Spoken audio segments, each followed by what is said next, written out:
miércoles 16 de enero del 2019. Vamos avanzando ya a la mitad del mes, ¿no? Arrancando este año. Y el día de hoy vamos a conversar sobre las centrales de riesgo y las deudas. Mucha gente nos ha estado consultando, ¿no? ¿Qué significa esto, ¿no? Respecto a estar consignado en una central de riesgo, ¿no? Si es una institución pública, si es una institución privada, etcétera. Lo que hay que tomar en cuenta es que las centrales de riesgo, como por ejemplo Infocorp, se tratan de empresas privadas que lo que hacen es registrar la situación o el estado actual de una determinada persona o empresa, ¿no? Principalmente los clientes de estas centrales de riesgo son entidades bancarias, ¿no? O algunas compañías de servicios, ¿no? Y lo que se hace, por ejemplo, es tener un reporte, una nómina que recopile los historiales crediticios de las personas. Entonces, ¿cuál es el origen de esta situación?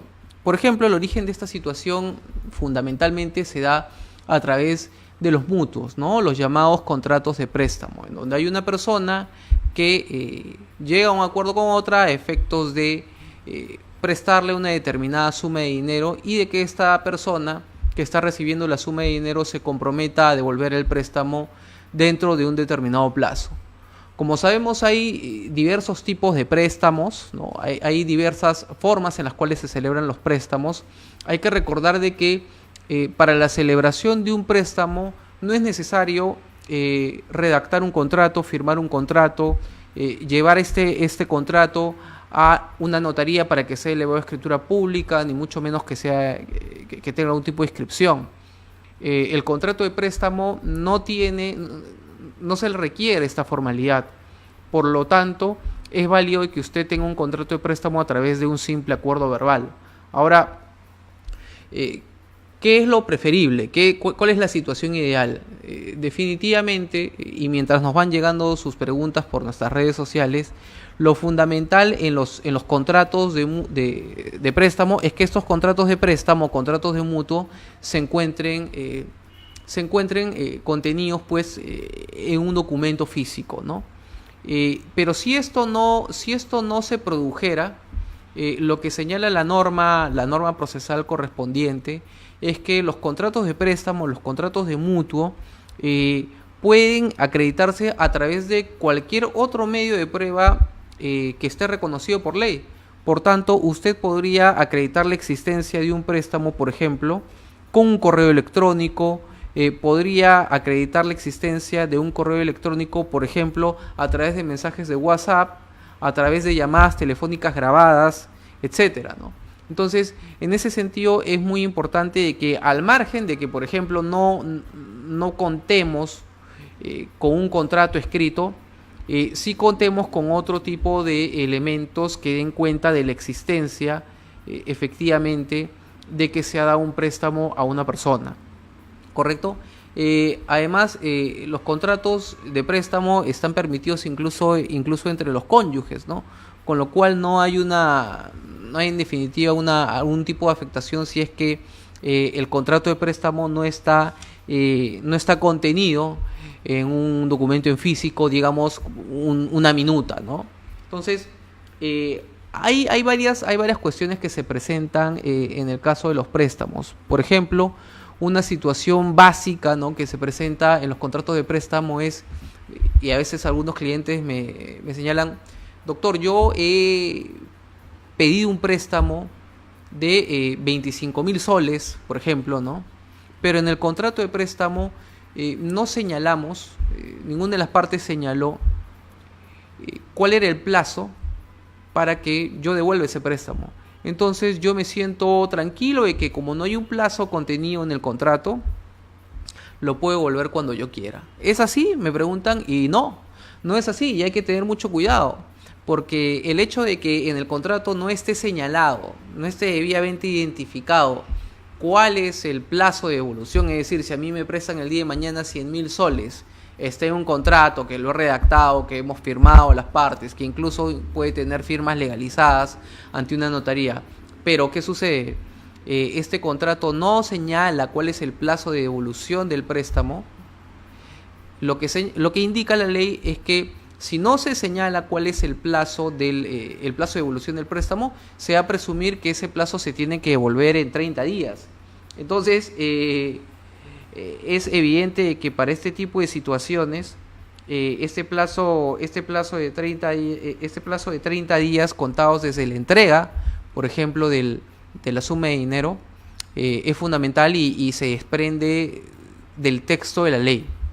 Con lo cual, no es que si una persona ha logrado, por así decirlo, persuadir a quien le prestó el dinero a que no consigne el plazo del préstamo, es que la persona que es la deudora, la futura deudora, se está librando de esta situación. No, para nada, al contrario, está fijando un plazo de 30 días que podría ser incluso perjudicial si es que hubiesen pactado un pago por armadas, ¿no? en distintas cuotas mensuales. Entonces, hay que tener en consideración este tipo de circunstancias. Otro tipo de circunstancias que también es importante señalar es que hay situaciones en las cuales uno tiene que recurrir al juez para que el juez señale cuál es el plazo judicial de devolución del préstamo. ¿Y a qué me refiero con esto? Fundamentalmente a aquellos casos en los que se ha acordado que el deudor del préstamo solamente puede o solamente va a pagar o solamente va a devolver el dinero cuando cuente con los medios. Podemos válidamente acordar en el contrato de que el deudor va a pagarme cada vez que estén dentro del rango, dentro del margen de sus posibilidades. Eso no está proscrito por la ley, eso está permitido, eso se puede hacer y eso se hace en algunas circunstancias. Entonces, como esta situación puede dar lugar a que exista un abuso por parte del deudor o del acreedor, lo que podemos realizar es acudir al juzgado para que, atendiendo las circunstancias y siguiendo pues las reglas pues de la buena fe y de la razonabilidad y lo que se ha querido señalar en el contrato, establezca cuál va a ser el plazo para la devolución del préstamo. Entonces, amigos, lo que debemos tomar en consideración es los siguientes aspectos fundamentales, los siguientes aspectos que son centrales. Primero, que los contratos de préstamo no requieren estar impresos en un papel. Usted puede celebrar un contrato a través de un mensaje de WhatsApp, una llamada telefónica, unos correos electrónicos, etc. Lo importante es que si en algún momento tiene que litigar respecto a esta situación, usted tenga que presentar todas las pruebas que den cuenta de ese préstamo. Porque definitivamente lo que va a prevalecer si es que hay una duda sobre el préstamo es que el contrato firmado, el contrato escrito, va a ser un medio de prueba que prevalezca sobre cualquier tipo de conversación, sobre cualquier tipo de correo. Eso es muy importante.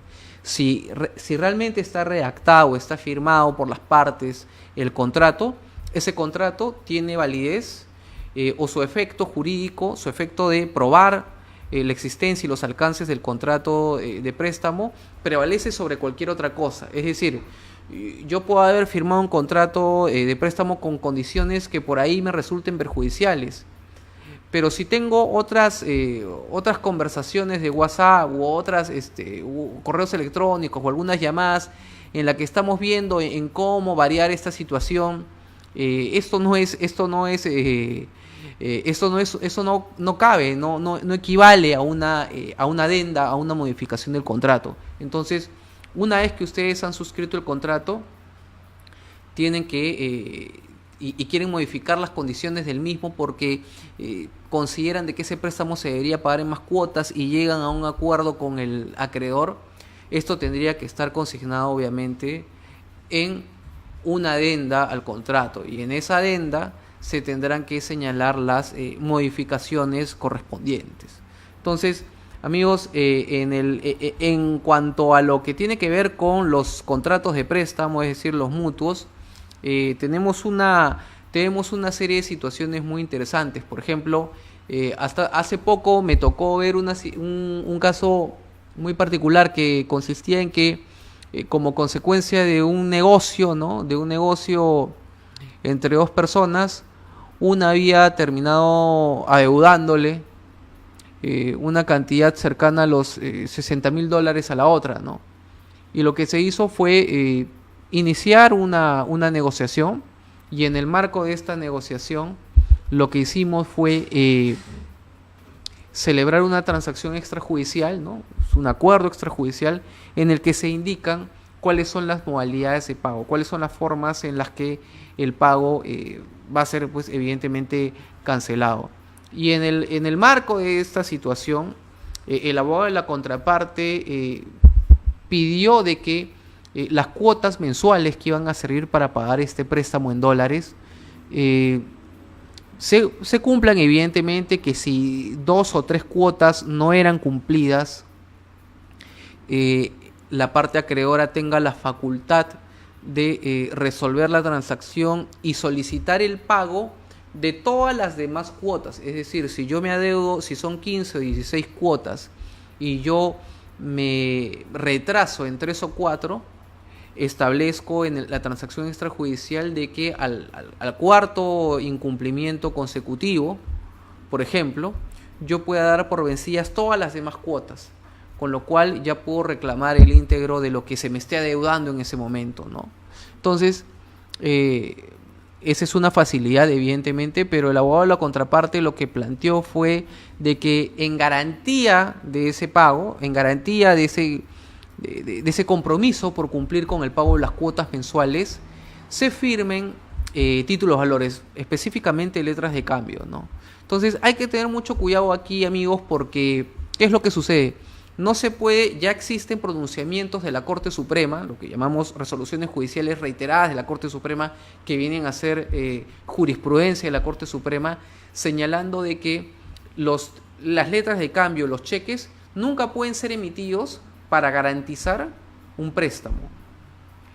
Toda letra de cambio, todo título valor que es emitido para garantizar el pago de una cuota de algo, es decir, que si no se cumple con el pago en un determinado mes, yo recién puedo utilizar como garantía ese título valor para cobrarlo. No, ese título valor está perjudicado, ese título valor no tiene ninguna eficacia y el día de mañana usted no lo va a poder cobrar. Y si acude al Poder Judicial, el juez le va a indicar de que ese título valor no tiene ninguna eficacia jurídica, porque los títulos valores se emiten de manera incondicional, es decir, los títulos valores se emiten para ser pagados por su sola virtud, por su sola emisión. No es que los títulos valores estén condicionados al incumplimiento de una determinada prestación, como en el caso que estoy mencionando. Entonces, es fundamental que ustedes se encuentren bien asesorados, porque de lo contrario podrían estar pidiendo como garantía títulos valores, y en el momento en que alguna determinada cuota mensual que se haya tenido que abonar, por ejemplo, a la cuenta bancaria de ustedes como acreedores, no se haya podido hacer, ustedes piensen de que con esas letras de cambio van a poder obtener un embargo y finalmente van a poder cobrar lo que el deudor, pues, hasta la fecha se encuentra, valga la redundancia, adeudando. Cuando ustedes inicien ese proceso o interpongan esa medida cautelar, inmediatamente el deudor se apersonará al proceso, presentará la transacción o el contrato y señalará de que conforme a ley y conforme a la reiterada jurisprudencia de la Corte Suprema, no se pueden emitir letras de cambio u otra clase de títulos valores en garantía. Entonces, amigos, hay que tomar en cuenta esta situación. Nosotros vamos a ir al primer corte y vamos a seguir conversando sobre este tema interesantísimo que son las centrales de riesgo y las deudas. Vamos al corte y regresamos.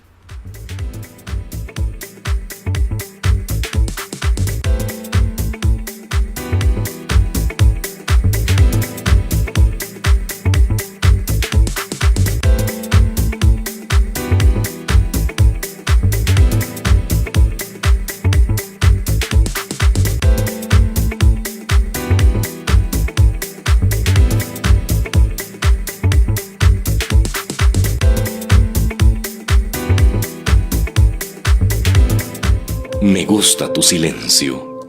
Es la mejor forma para expresar tus sentimientos. Me encanta cuando lloras porque me he quedado con parte de tu alma. Me ilusiono con tu sonrisa porque sé que ha valido la pena el momento. Congelemos este momento porque me encuentro entre tus manos. toma un libro y vuelve a vivir.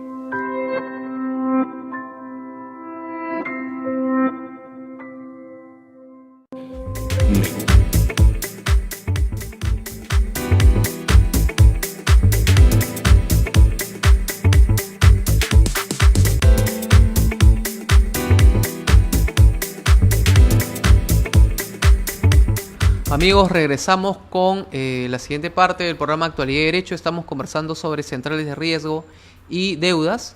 Recuerden que este programa es auspiciado por CTL Consultants, que es el estudio de abogados donde Manuel Portocarrero y yo somos socios. Cualquier consulta pueden escribirnos al inbox de CTL Consultants, nos ubican en Facebook, o pueden llamarnos al celular 986-72-2375. Hay otra situación en la cual se generan deudas, ¿no? Por ejemplo, y esto es algo que está sucediendo mucho últimamente y da cuenta de lo incumplidos que podemos ser en nuestra vida diaria. Me refiero al asunto relacionado a los pagos de las cuotas de mantenimiento, ¿no? Nosotros que vivimos en edificios, ¿no? Para quienes vivimos en algún complejo de departamentos, ¿no? Complejo inmobiliario, para que vivimos en un edificio, conocemos claramente de que en casi todos los casos hay que pagar mantenimiento, ¿no? Hay que pagar mantenimiento para el cuidado del edificio, porque parte de ese dinero también va a ir para los sueldos, ¿no? Los ingresos que tienen los vigilantes, ¿no? Y demás personas que trabajan en el edificio y a favor de que el edificio esté bien cuidado. Entonces, ¿qué sucede? Hay malos vecinos, ¿no? Que lo que hacen es ignorar este pago de mantenimiento, ¿ya? Simplemente borrarse si es que hay algún desperfecto en el ascensor, si hay que pagar alguna cuota extra, pero en general no pagan la cuota de mantenimiento. Y el presidente de la Junta de Propietarios anda muy preocupado por la situación. Entonces, a mí me han buscado varios presidentes de Junta de Propietarios y me dicen: doctor, hay malos vecinos que no pagan el mantenimiento. ¿Qué puedo hacer? Bueno, lo primero que habría que decirle es que la solución está a la vista. ¿Y en qué consiste esa solución? En que los recibos de mantenimiento impagos tienen el mismo valor que un título valor, que una letra de cambio, que un cheque, etcétera. Es decir, ustedes pueden acudir, la Junta de Propietarios, que es la titular, ¿no?, de esa creencia, es decir, que es el acreedor, ¿no?, puede solicitar en el marco de un proceso judicial el pago de esos recibos de mantenimiento al vecino que no está cumpliendo evidentemente con el pago. Y previamente a la interposición formal de una demanda, como esos recibos de mantenimiento tienen mérito ejecutivo, pueden pedir una medida cautelar. Entonces, yo he asesorado a juntas de propietarios en las cuales lo que hemos logrado es, antes de interponer la demanda, presentar una medida cautelar y embargar las cuentas bancarias de ese vecino que no quiere asumir los costos que viene pues el mantenimiento de un edificio. Y a partir de ahí el vecino ya nos buscaba, ¿no? Y decía: quiero arreglar, quiero evitar esta situación porque de esta cuenta bancaria tengo que pagar tal o cual negocio, ¿no? O tengo que pagar el colegio de mis hijos, etcétera, ¿no? Entonces, una gran facilidad que otorga la ley y que desafortunadamente no mucha gente sabe, ¿ya?, es que los recibos de mantenimiento, ¿no?, por el pago de recibos de mantenimiento de un edificio, por ejemplo, tienen mérito ejecutivo y uno puede embargarle, ¿ya? Ahora, hay situaciones en las que estos embargos, estos procesos judiciales se complican un poco. ¿Y por qué? Porque muchas veces tenemos que en las juntas de propietarios son muy informales y ni siquiera están inscritas en registros públicos. No hay una correcta sucesión entre las juntas de propietarios que han habido durante todos los años. Entonces uno va a la partida y ve que la junta de propietarios del año 94 estaba inscrita, del año 2005 está inscrita, y luego hay un vacío. No se sabe qué hacer. Hay defectos en la partida. Y la junta de propietarios recién lo que tiene que hacer es informarse sobre cuál es la situación de la partida y formalizar su situación e inscribirse en registros públicos. Porque de lo contrario el deudor podría señalar: ustedes no tienen ningún tipo de representación, ¿no? Entonces, lo que hemos hecho en algunos casos, ¿no? En algunos casos que he patrocinado, es que mientras regularizábamos la situación de la Junta de Propietarios, lo que sí hacíamos era enviarle una carta notarial y señalábamos de que existía una deuda y señalábamos de que el incumplimiento de esa deuda permitía solicitar al Poder Judicial una medida cautelar de embargo, por ejemplo, sobre cuentas bancarias. Y un mensaje en ese sentido es muy fuerte para algunas personas. Claro que hay otras que son evidentemente temerarias y no pagan porque simplemente no quieren. Pero lo cierto y concreto era de que en determinadas circunstancias el hecho de comunicarle al vecino incumplido cuál es el valor legal que tiene el recibo de mantenimiento generaba que a los días o a la semana proceda con hacer el pago, ¿no? Entonces es fundamental, es muy importante conocer que los recibos de mantenimiento tienen un mérito ejecutivo y que evidentemente pueden generar la posibilidad de que ustedes pidan, de que la Junta de Propietarios pida una medida cautelar que afecte no solamente la cuenta bancaria, sino también uno pueda solicitar un embargo, informe de inscripción sobre el mismo departamento en el que está viviendo ese vecino, el vehículo que está a nombre de ese vecino, etcétera. Ahora hay ciertamente malos vecinos, ¿no?, que lo que hacen es poner bienes a nombre de la pareja, a nombre de la esposa, ya, a nombre de un familiar, y con eso eluden ciertamente el pago, ¿no? Pero bueno, en función a ello lo que quedará será un embargo que se ejecutará en cuanto estas personas tengan algún bien inscrito o tengan alguna cuenta bancaria. Cabe recordar que en el Perú no hay presión por deudas. Puede existir una deuda millonaria, pero no hay presión por deudas. Lo que se puede pedir finalmente es la insolvencia, ¿no?, llevarlos a Indecopi para que se liquide la empresa o se liquiden los bienes que tiene una determinada persona, etcétera, ¿no? Pero en el Perú no hay presión por deudas, salvo en el caso de alimentos, ¿no?, que es otro tipo de deuda sobre la que vamos a conversar. La falta, ¿no?, de pago de alimentos, ¿no?, que sobre todo se da en el caso de los varones hacia sus hijos, ¿no?, ¿ya?, y son las madres las que demandan en nombre de estos hijos el pago de alimentos. La falta de pago de alimentos, ¿ya?, tiene una consecuencia penal. ¿Por qué?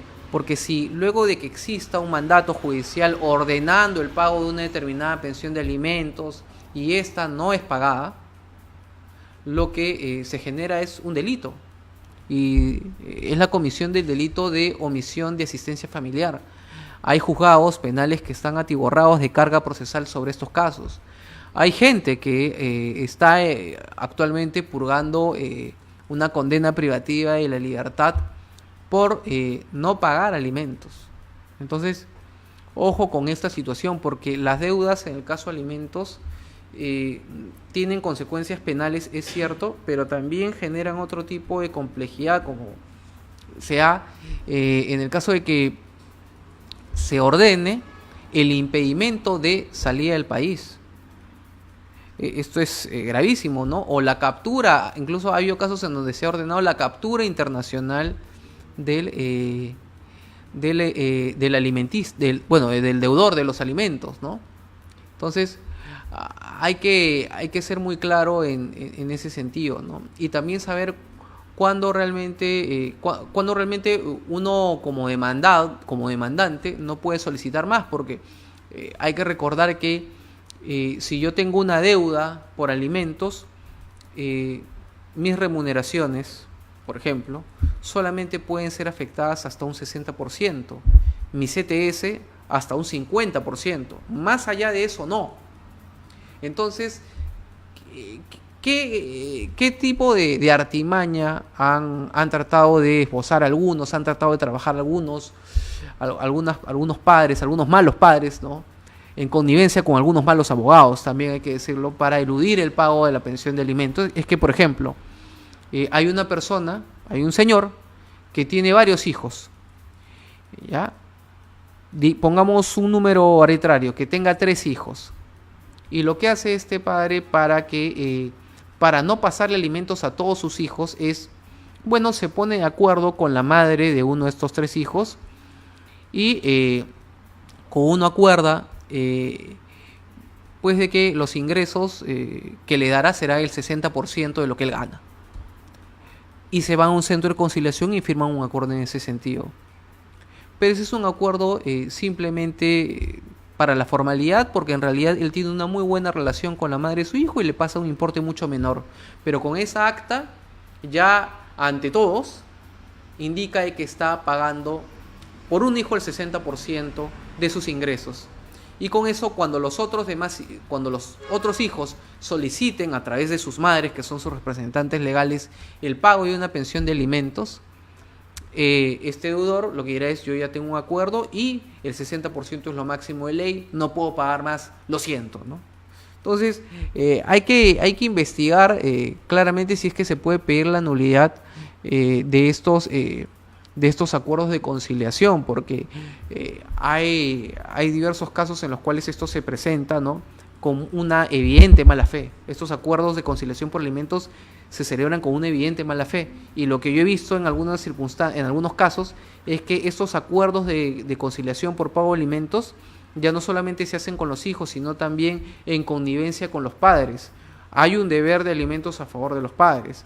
Entonces se aprovechan a veces algunos malos hijos de la situación complicada, de la situación económica muy difícil que tienen sus padres, para proponerle ir a un centro de conciliación, llegar a un acuerdo, ¿no?, y poner un número en el papel, pero realmente ese número en la realidad nunca se va a acercar al 60%, que es el máximo por el que se puede afectar las remuneraciones de las personas. Entonces, atentos con estas deudas en los casos de alimentos. Tomar en cuenta que en las deudas por alimentos son las únicas clases de deudas, son los únicos tipos de deudas en los que una persona puede ir a la cárcel, porque la consigna, el mandato constitucional es que no existe en el Perú prisión por deudas, salvo obviamente en el caso de alimentos, donde se configurará el delito de omisión de asistencia familiar. Así que ya lo saben, amigos, para que lo tengan muy presente. Otra circunstancia que se hay, que también es obviamente es sinónimo de deuda, es el caso de los arrendamientos, ¿no? En el caso de los arrendamientos, ¿ya? Evidentemente hay una exigencia, que es que el inquilino pague la deuda. Pero si la renta, ¿no?, que en este caso el nombre formal es la renta, ¿no? Y lo que hay que ser muy cuidadoso es en el contrato de arrendamiento, el contrato de alquiler que firme el inquilino con el propietario del inmueble, ¿no? ¿Por qué? Porque hay que establecer cuáles son las causales para que yo ya pueda resolver el contrato y pueda, por ejemplo, aplicar el desalojo express, que en teoría contiene un proceso o lleva un proceso judicial mucho más corto, mucho más simple que un desalojo amplio, en donde teníamos estos casos de desalojo por ocupación precaria que hasta han tenido plenos casatorios, pronunciamientos largos, ¿no?, juicios de desalojo que han demorado hasta 10 años, etcétera, ¿no? Entonces la idea es acogerse a esta modalidad del desalojo express, ¿ya? Nosotros somos especialistas en elaborar esta clase de contratos para que ustedes tengan la posibilidad de resolver un contrato y ejecutar el desalojo de un inquilino que pues ya no tiene derecho a permanecer en el inmueble de manera mucho más célere que en los casos que hemos conocido, ¿no? Y además también exigir el pago de las rentas que sean devengado, ¿no? Y hacer esta división jurídica, ¿no?, que es entre el pago de las rentas no pagadas y el pago de los montos equivalentes a rentas luego de que yo resolví el contrato, porque a partir de que yo resuelvo el contrato por incumplimiento, las deudas que se generan mes a mes no son formalmente una renta, pero son montos equivalentes a una renta. Entonces, jurídicamente hay que precisar bien este aspecto, porque en el mundo de los formalismos, si uno solicita el pago de la renta cuando ya no tiene esa calidad, cuando ya no tiene ese nombre, una demanda puede ser declarada improcedente, porque no hay conexión entre la pretensión y entre los hechos. Entonces hay que tener mucho ojo con relación a los alquileres, ¿no? Sobre todo en un contexto económico complicado en el que hay mucha gente pues que está incrementando sus deudas por tarjetas de crédito, por consumos, etcétera. Bien amigos, entonces vamos a seguir conversando sobre los tipos de deuda que existen. Nos vamos a una pausa y continuamos con el programa.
Hola Anita, ¿qué haces mirando el río? Acá pues, viendo que el agua viene sucia y trae basura. ¡Qué mal! Y también en los canales la gente arroja desperdicios, botellas y hasta pañales usados. El río y los canales de riego no son un basurero. Trasladan el agua para regar los cultivos, dar de beber a nuestros animales y para nosotros mismos. Imagínate que contaminemos todo el agua. ¿Qué nos pasaría? Cuidar el agua es un compromiso de todos. No permitas que contaminen nuestras lagunas, ríos y canales. Consejo de Recursos Hídricos de Cuenca Chancay Guaral, hacia una gestión integrada.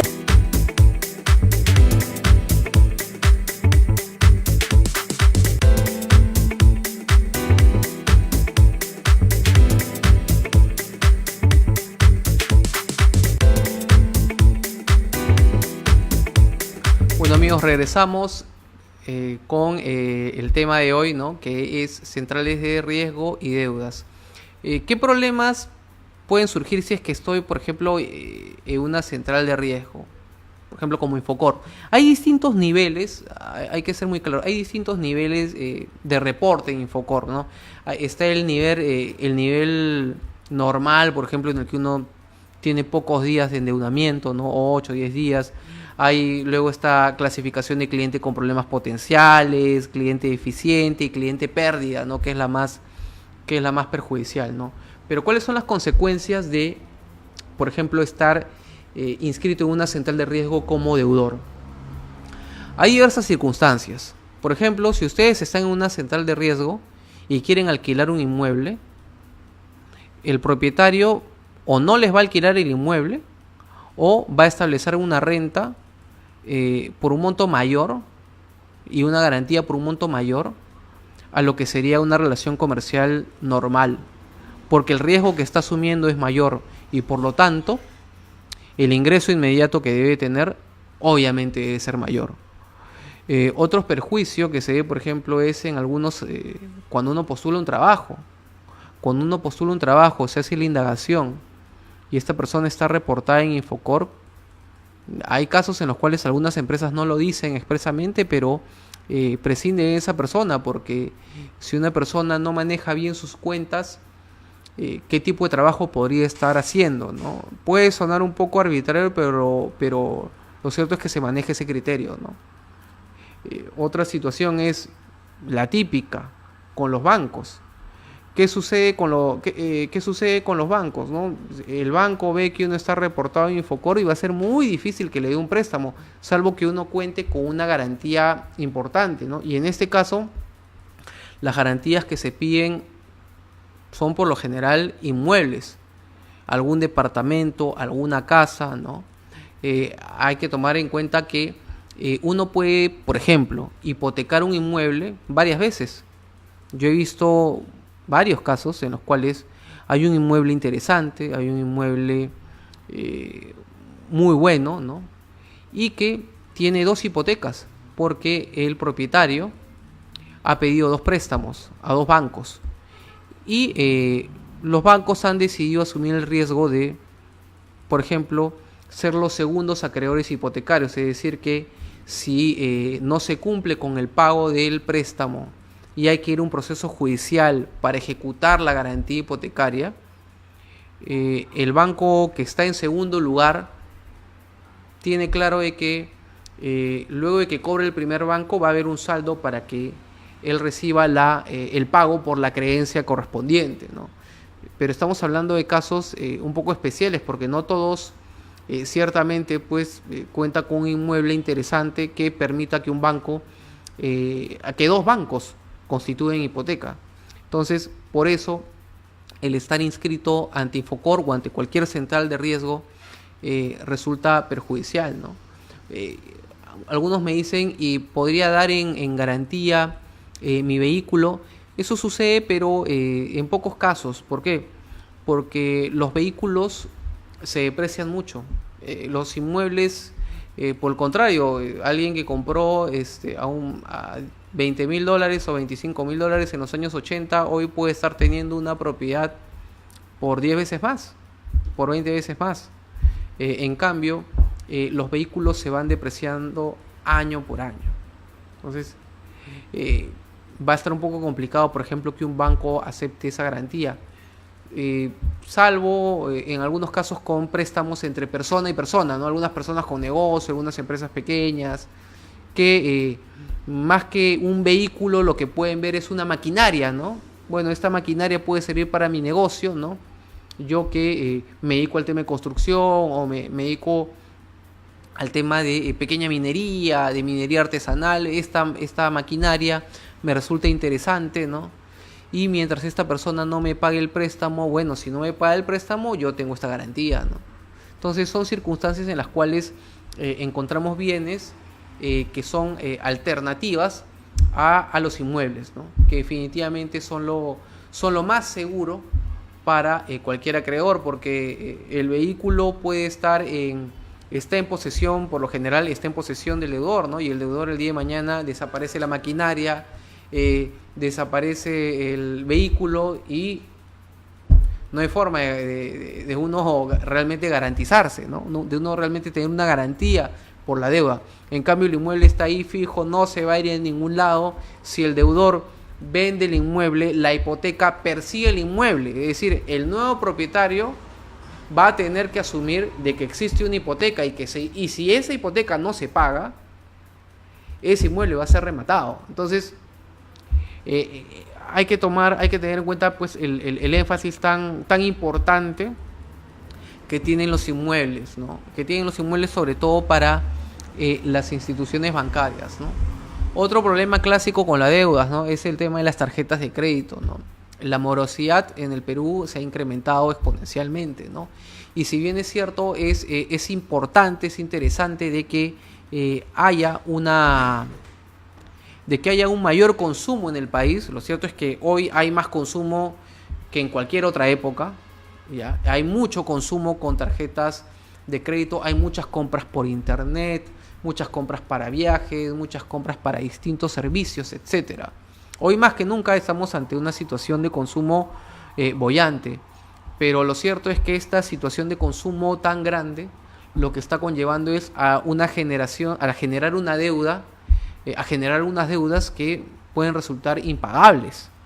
Entonces, ojo con el uso que se le da a las tarjetas de crédito. Uno debe tener una cultura financiera, ¿no? Tratar de no endeudarse más del 30% de lo que uno tiene, ¿no? O del 30 o 40% de lo que uno tiene, porque si no, uno está trabajando no para disfrutar su dinero, sino para pagar una deuda a un banco, ¿no? Entonces, en el caso de las tarjetas de crédito, la gente tiene tan poco manejo sobre sus cuentas que pide líneas, pide extra líneas, y el momento de la desesperación se ve cuando se saca dinero de una tarjeta para pagar otra y así sucesivamente, este ruleteo, ¿no? Y ese es el acabose, ¿no? Porque tarde o temprano se van a tener que pagar esas cuentas y ahí van a llegar los embargos a las cuentas bancarias, ahí uno se va a empezar a desfinanciar y ahí empiezan los grandes problemas económicos y personales. Por eso hay que tener mucho cuidado con las deudas con las deudas con las tarjetas de crédito, ¿no? La tarjeta de crédito la tarjeta de crédito hay que verlo como una facilidad, pero no hay que verlo como una excentricidad de estar reventando constantemente la tarjeta de crédito para luego verse en situaciones complejas, ¿no? Y obviamente esta es una clase de deuda, ¿no?, por la que existen muchos procesos judiciales, porque cuando uno adquiere una tarjeta de crédito, lo que se firma es un contrato y un pagaré, y si no se cumple el pagaré conforme a ley, ahí sí hay una protección hacia los bancos. El pagaré se presenta ante el Poder Judicial y se embargan las cuentas y listo. Y además también existe lo de la compensación bancaria, es decir que el banco es acreedor de uno de sus clientes por una determinada deuda en una cuenta corriente, en una cuenta bancaria, y lo que hace el banco es, bueno, este cliente no me está pagando, bueno, yo tengo derecho a tomar la parte que corresponda de dinero que está en la cuota bancaria, que está en mi institución, para irme cobrando. Yo no necesito ir al Poder Judicial. ¿Por qué? Porque no estoy pidiendo un embargo, simplemente estoy cobrándome de lo que yo tengo respecto a ese cliente. Y además hay una situación muy clara. La ley de bancos permite la compensación bancaria. En ese sentido, los bancos cuentan con total legalidad y con total legitimidad para ello. Hay un pronunciamiento de la Corte Suprema que ha tratado de poner coto a esto, ¿no?, que ha tratado de limitar esto, señalando de que esto no puede afectar, por ejemplo, esto tiene un límite, ¿no?, y que ese límite, por ejemplo, es el 60% de las cuotas donde uno recibe sus haberes. Pero hay que tomar en cuenta lo que dice la norma. La norma, ¿qué dice? Que solamente se puede embargar hasta el 60% de los haberes. ¿Qué cosa es el embargo? El embargo es una medida judicial. ¿Qué es la compensación bancaria? No es una medida judicial, es la acción, o mejor dicho, el comportamiento del banco traducido en que alguien en el sistema concluye que hay una deuda, hay una cuenta bancaria en su entidad respecto de ese deudor y se cobra. Entonces se ha señalado que con relación a este pronunciamiento de la Corte Suprema, ¿no?, que ha señalado de que estas compensaciones solamente pueden darse hasta el 60%, lo que ha anunciado una conocida entidad bancaria es que va a ir en acción de amparo y probablemente la gane, porque la compensación bancaria está prevista en una ley especial que está en la ley de bancos, ¿no?, y el embargo está previsto en el Código Procesal Civil, y el embargo solamente tiene que ver con la ejecución de una medida judicial. Entonces hay que tomar en cuenta, porque hay algunas personas que me dicen, pero ha salido este fallo de la Corte Suprema, entonces ya no me pueden ir, ya no se puede hacer la compensación. Ojo, ese pronunciamiento de la Corte Suprema no es un pleno casatorio. Por si acaso, el pleno casatorio es una decisión judicial que tiene carácter vinculante para todos los órganos judiciales del Perú. Pero este pronunciamiento de la Corte Suprema es un caso concreto respecto de una persona concreta y un banco en concreto. No tiene efectos hacia todos los demás casos que se estén tramitando ni se estén por tramitar en el Poder Judicial. Y además hay que considerar de que este fallo ya anunció la entidad bancaria perjudicada que va a ser impugnado a través de una demanda de amparo contra esa resolución judicial emitida por la Corte Suprema. Entonces, mucho cuidado con las deudas con los bancos, ¿ya?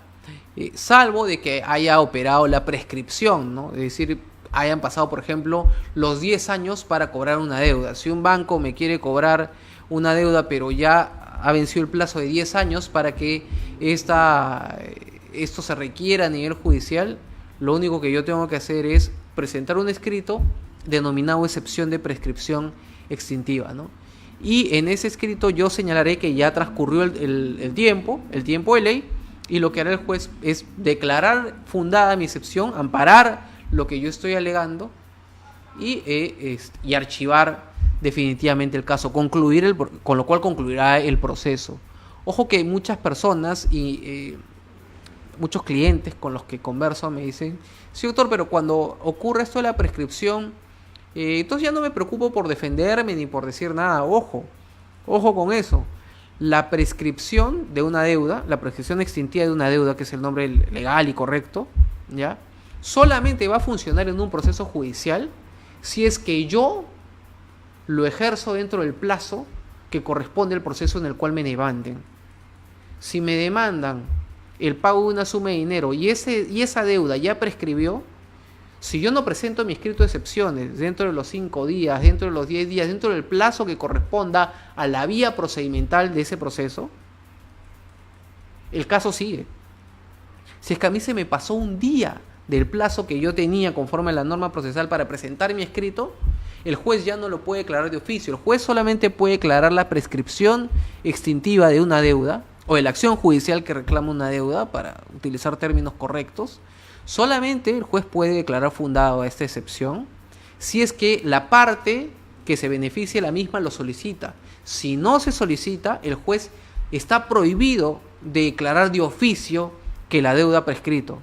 Entonces, no es que ya pasaron los 10 años y ya prescribió y yo me quedo tranquilo. No, eso se tiene que hacer valer en un proceso judicial cuando me demanden. Entonces, atención con este tipo de circunstancias en las cuales pues los clientes están muy confiados, ¿no? Estiman de que no van a tener mayor inconveniente, pero a la hora de la hora terminan siendo embargados o terminan siendo afectados, terminan pagando deudas que, por ejemplo, pueden tener 15 o 20 años de antigüedad solo por no haberse asesorado bien, solo por haber dejado transcurrir el plazo para presentar ese escrito de excepción de prescripción extintiva, ¿no? Y eso puede hacer una gran diferencia, ¿no? Si tengo una deuda de hace 15 años por $30,000, me perjudica el negocio, me perjudica en todos los gastos que yo quiero hacer. Si yo quiero hacer un viaje, si quiero empezar a construir en el terreno que he comprado, si quiero levantar un piso más en mi edificio, si quiero realizar cualquier tipo de proyecto. Entonces, amigos, mucha atención con la prescripción, que es un tema que en definitiva vamos a tocar en un siguiente programa. Ya hemos hablado en otros programas sobre la prescripción, pero ya hemos estado conversando con Manuel de que el asunto de la prescripción extintiva merece su propio programa, y un programa en el cual desarrollemos todos los casos que podamos, todos los casos que vemos día a día, ¿no? Y alguno que en el cual ustedes consideren que están involucrados. Bueno, amigos, hemos llegado al final del programa. Les agradezco mucho por su atención. No se olviden de que este programa es auspiciado por CTL Consultants, el estudio de abogados en el cual Manuel Portocarrero y yo somos socios. Él ve los asuntos corporativos, yo veo todos los temas de litigios judiciales y arbitrajes. Si desean contactarse con nosotros, pueden escribirnos al Facebook. El Facebook es CTL Consultants, nos encuentran muy fácilmente, y pueden llamarnos al celular 986-72-2375. Bueno, amigos, eso es todo por el día de hoy y nos vemos la próxima semana. Que estén bien, gracias.